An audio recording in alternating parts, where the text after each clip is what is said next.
Okay, let's talk about Dan Schneider and Amanda Bynes' relationship. I'm sure by now most of you have already watched the Quiet on Set documentary, which was on Max, talking about Dan Schneider and his shows on Nickelodeon. You guys know that I've talked about Amanda Bynes before and how this Amanda Bynes is not the old Amanda Bynes, but let's talk about what the original Amanda Bynes went through with Dan Schneider. I first learned about Dan and Amanda's relationship from Sloan 3 years ago on YouTube. First of all, I want to give props to all of the YouTubers who have brought attention to this before the mainstream media did. So amazing YouTube creators. Love to see it. Sloan was one of the first people who did cover this, and he used to go against all of these big guns and he used to get attacked for it. But thank God this video is still up. In the video, he talked about how Amanda was trying to get emancipated from her parents and almost lived with Dan Schneider and his wife. And for some reason, I feel like she did live with Dan Schneider and his wife. But anyways, apparently she almost did. So around 2013, Amanda was going to emancipate her parents when she was 16 years old. And she was allegedly going to move in with Dan. Now, Amanda saw Dan as a father figure, but there were tweets where Amanda accused her father of SAing her, but was it really Dan?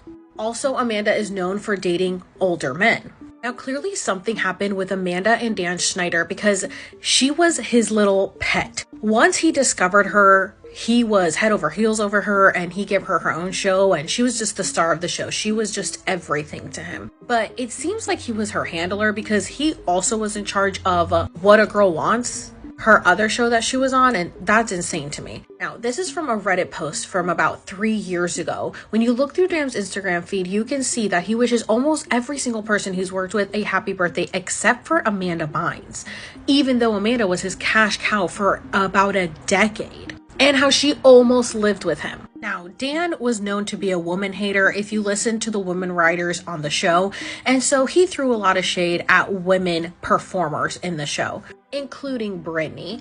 But there is an episode of iCarly where Carly and Sam come home from watching a movie and Spencer asks how it was. Sam says same as every other stupid teen chick movie ever made, and then Carly says it made me embarrassed to be a teen chick. Now, Amanda at the time was the only teen chick who had made it big outside of Nickelodeon, so maybe Dan was trying to be clever by vaguely calling out Amanda for her shitty teen chick flicks. And then on the most popular episode of iCarly, he makes another reference to Amanda, saying Amanda is disgusting. Now, Dan could have used any other name instead of Amanda, considering Amanda was so close to him and Nickelodeon. And then on an episode of Drake and Josh called Little Diva, where a child actress named Ashley Blake is a total diva and selfish towards everyone else. Apart from the initials being AB like Amanda Bynes, the fake movie poster from Ashley Blake is very similar to Amanda's What a Girl Wants poster. So what does this all mean? Why won't Dan Schneider acknowledge the Amanda show, and why is he shading Amanda Bynes?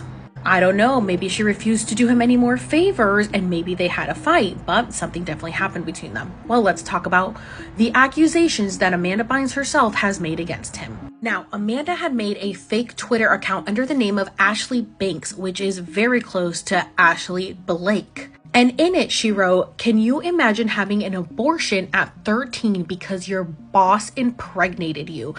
Committed because your father touched you?" What? Now, there were so many rumors going around that Dan Schneider had impregnated Jamie Lynn from Zoe 101, Britney Spears' sister. But the fact that Amanda Bynes herself wrote this on her fake Twitter account, which she verified by showing her driver's license on this account at the time, literally said that essentially Dan did this to her. On top of that, there was a blind item that Amanda Bynes herself had wrote and had capitalized all of these letters. And I know it's really hard to see. I got this from Sloan's video on YouTube. But the capitalized letters say Dan did it. And also she was going to come out with a song named Diamonds, which I find interesting because Britney Spears said that her next project was going to be called Sex and Diamonds. And now everything is going on. All this is coming out about Amanda Bynes. Also on Sloan's video, he covers the fact that anytime someone tried to call Dan out, he would block them.